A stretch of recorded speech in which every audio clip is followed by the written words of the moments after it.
UN's Yemen report strongly suggests coalition may be guilty of war crimes. The United Nations Human Rights Council said on Tuesday that parties to the conflict in Yemen, namely participants in the Saudi-led coalition, may be guilty of war crimes.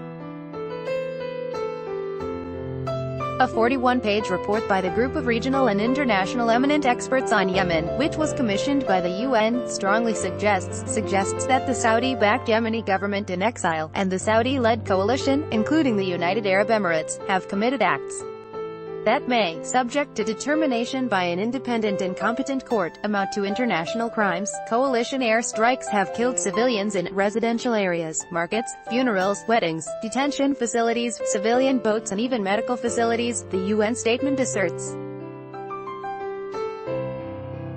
It notes that the group of experts believe such attacks are in violation of the principles of distinction, proportionality and precaution that may amount to war crimes. The United Nations Human Rights Office says that between March 2015 and August 23, 2018, 6,660 civilians were killed and more than 10,500 injured.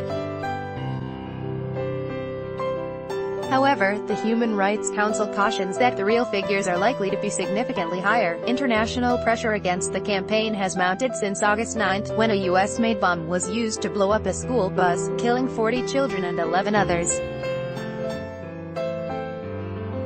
But it apparently wasn't enough. On August 23, a coalition airstrike killed another 29 children and 4 women who were fleeing in a bus.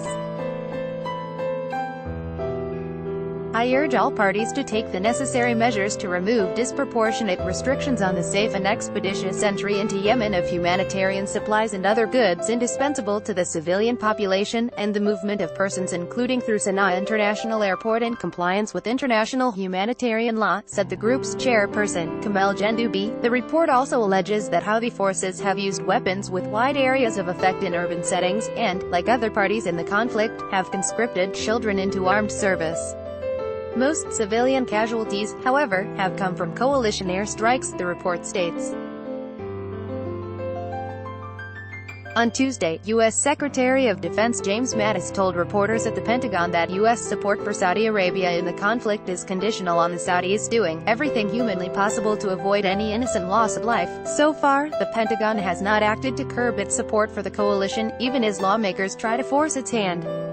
Senator Bob Menendez, DNJ, has been working to block U.S. precision-guided munitions sales to Gulf monarchies involved in the conflict.